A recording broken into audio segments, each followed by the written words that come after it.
Yeah, so we're heading to Echo Lake right now. Downhill a little bit. We're gonna check out the fire tower at Overlook Mountain tomorrow. But for right now, we're gonna get camp set up. It's about 5 o'clock now, so I want to have time to get all set up. Maybe get some firewood for a fire tonight.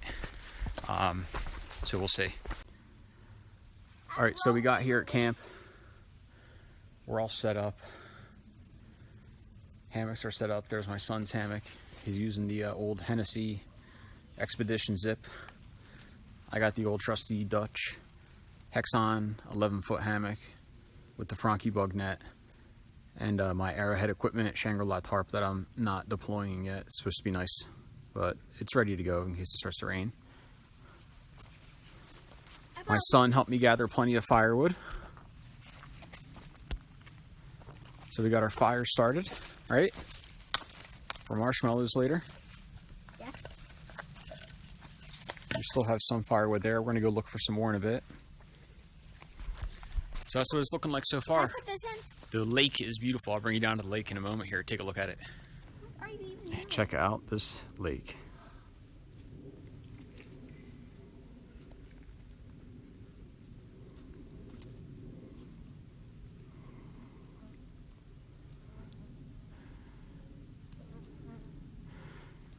I'm sure you could probably see it.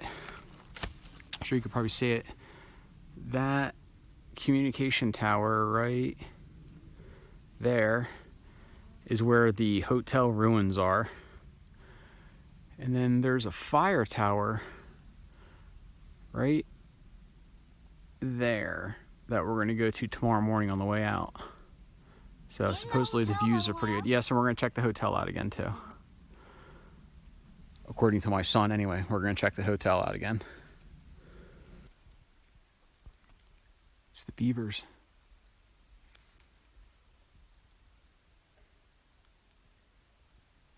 Two of them.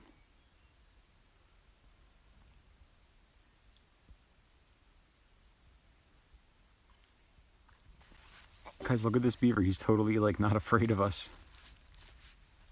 Don't get any closer, buddy. Maybe. Find their food. See, they're looking for food. They're chewing a log. Look, they're chewing a log. All right, hang on. I'm new sharpening. So Kellen's food is ready. He specifically requests ramen noodles whenever we go camping, right? You always want ramen noodles, right? Kellen? You always want the ramen noodles? Yeah. All right. Well, here's your chicken flavored ramen noodles. So let's go eat. Sharpening my knife. So, Kellen, what do you think of those beavers that we just saw? They're fine. Were they pretty cool?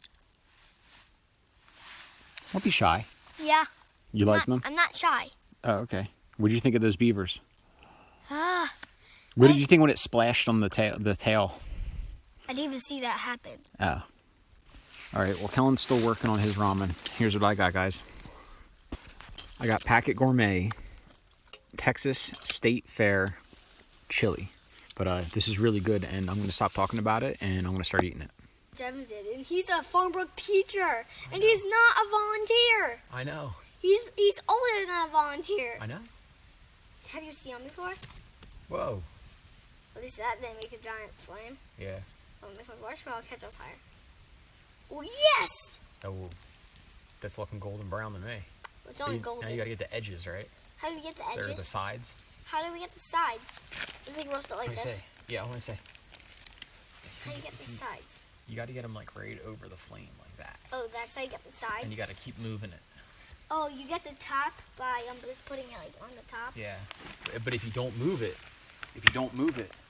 it'll burn. I like the mom. Don't put too bright. It's soggy. Look at this one's like red. And it's orange. It's really cool looking. I almost touched that one once. You just want to take a picture of that one. How do you get the food? We got a slug attacking a snail, and then 2 slugs up here eating this mushroom. No, I think it's under because he was eating that. I think. Okay. So it's like, oh yeah, I think it is attacking.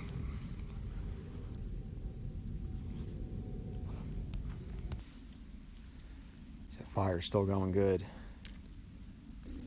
Let me get them all. Just climb down to my house. Looks like somebody slept well. Alright, so there's a couple different ways to get a fire started. What I'm going to do here is I got my tinder ready to go here. These are very, very small pieces of twigs that I've already broken up. And then I have some larger pieces ready to go to throw on that once that gets going. For my fire starter, I found some birch bark. Birch bark is always really good to use. It'll light even if it's wet. And as you'll see here in a second, I mean, you could even use a ferro rod to get it started.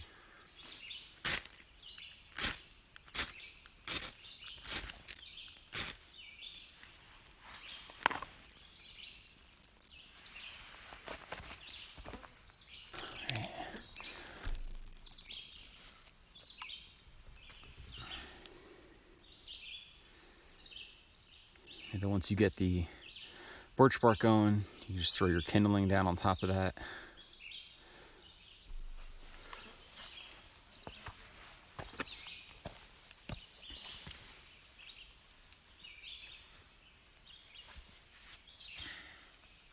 And once your tinder starts going a little bit more, I'll throw some of these larger pieces on.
There you go.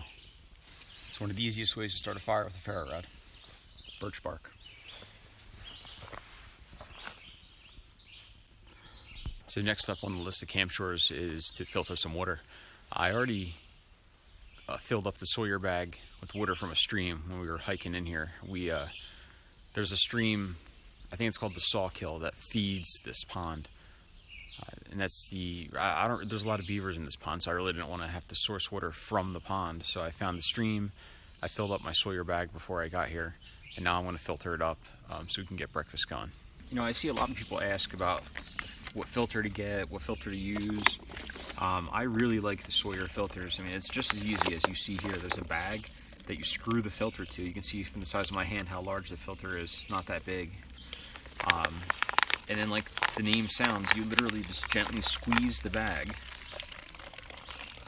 and it filters through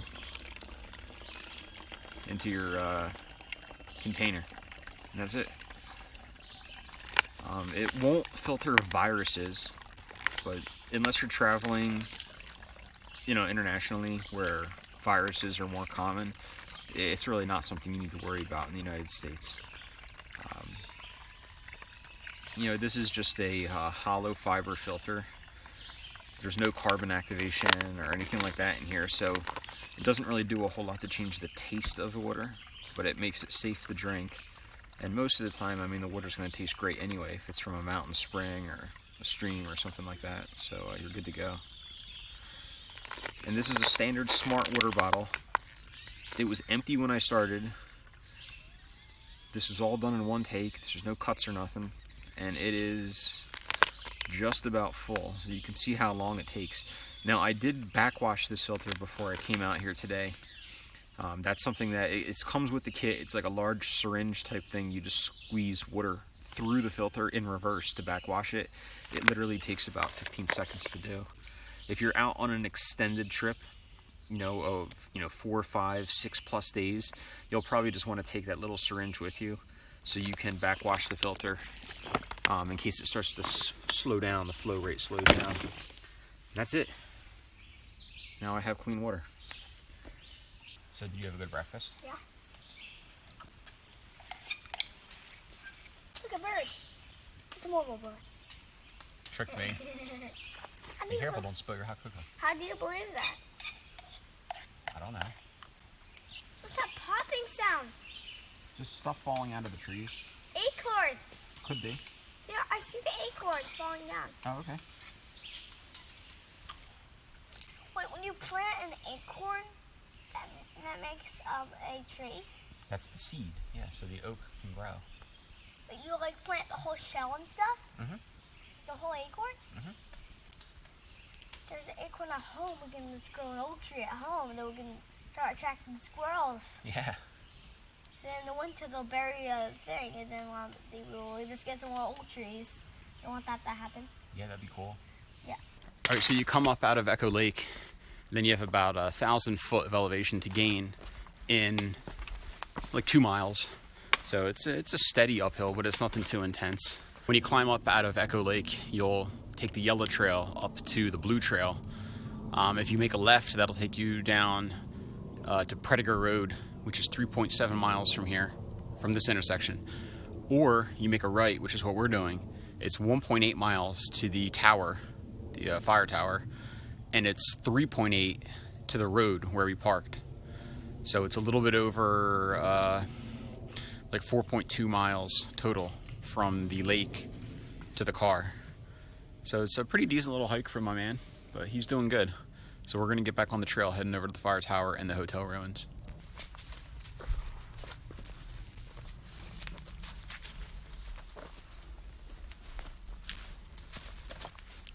Having a good hike up. We're almost over to where the side trail is for the fire tower. Right, dude? Yes. What's the matter? You hot? Yes.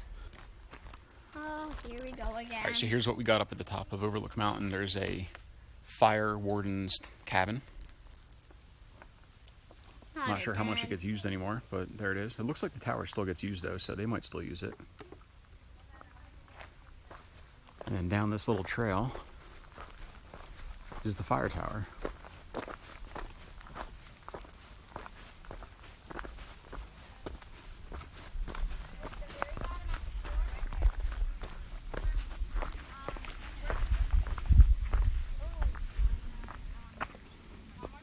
She's never had like an actual boyfriend, and then the guy who like she kind of was hooking up with came to visit.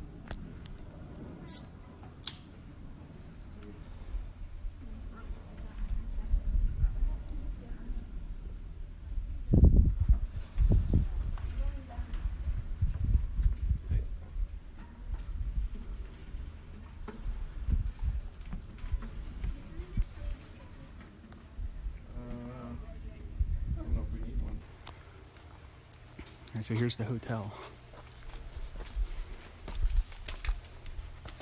You all right? Be careful, watch your step. Still want to fall.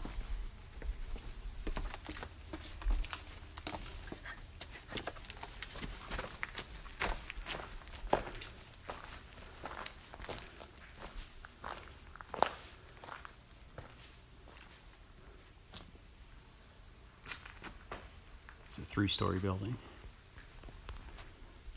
This place would have been pretty cool to see it all built.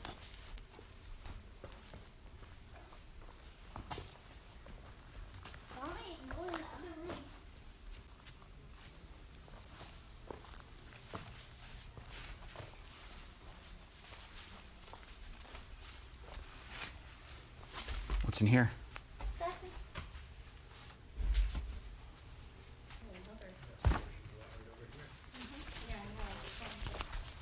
you doing? Good, how are you? Beautiful day. It is.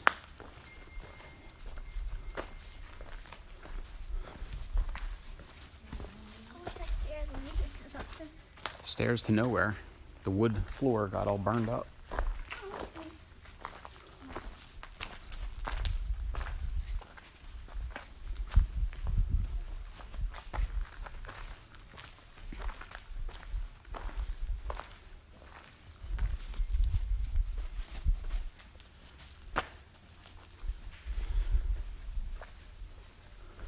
Here's the main entrance. You could imagine, looks like they had some kind of pool or garden right there, and if all these trees weren't here, it would have been a nice view.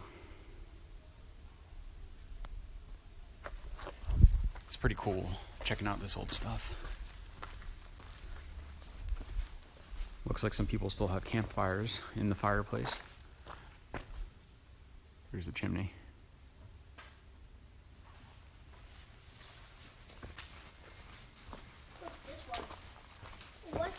I don't know. Maybe they kept wood there for the fireplace. Oh, yeah. Don't go in there. There could be an animal in there. What? Maybe there's an animal in there. What type of animal? I don't know. How do you know it's an animal? I don't know. I'm just saying there could be. Keep peeking just in case. Keep peeking just in case. I'm not going in there. Why? If it's all gone. Oh, yeah, he was walking. Oh, yeah, let's go see the bathtub in it.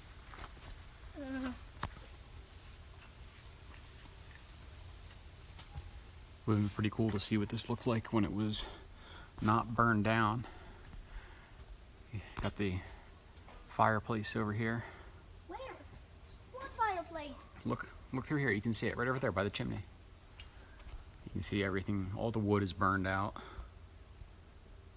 I see some wood on the ground. There was a couple fires up here apparently. This place never, I think, was finished or never made money at least. And then there were some fires, and then the last fire I think was in the 50s or the 60s. I'd have to look it up. 1950s or 1960s. They never rebuilt it. I believe this was started. The original structure was built before the Civil War, if I'm not mistaken. It was in like the 1800s. So I'd have to look that up too, but I'm pretty certain it was. The fireplace is up there. Yeah. What is this by the window? Hey, there might be a bedroom. Maybe.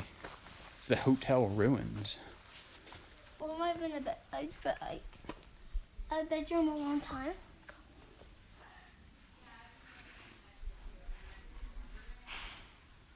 Oh, let's see what this leads to. Okay. Oh, that's where we went. No, we didn't go that way. We did? No. Oh, we did. There might be little horse slides blocking the entrance by. You want to explore and see what's back here? Yep. Kinda. It's kind of just like a lot of slides. What's down in there? Nothing. Nothing, just a closet. Yep. No animal. No animals. Whoa! What flies? What are these flies doing? They're probably resting and waiting for the hunt. Bathtub in the owner's mansion has fallen in the fire, I guess, down into the basement. An old cast iron clawfoot tub. Must have been pretty cool to live up here. What do you think? Would you have liked to live up here, Callan? Yeah. I know you put that in there. Rattlesnake? Probably not. I thought I did. All right, so now from the mansion back down to the car, it's I think a little bit under 2 miles. It's like a Jeep road. Ah, you lied to me. It's somewhat It's not 2 maintained. miles. Because I guess they still need to bring trucks up here for the communication tower sometimes. So I mean, it's a steep grade. Well, not that steep. It's a steady grade, but it's not super steep or super rugged. You can kind of see what we're dealing with right here.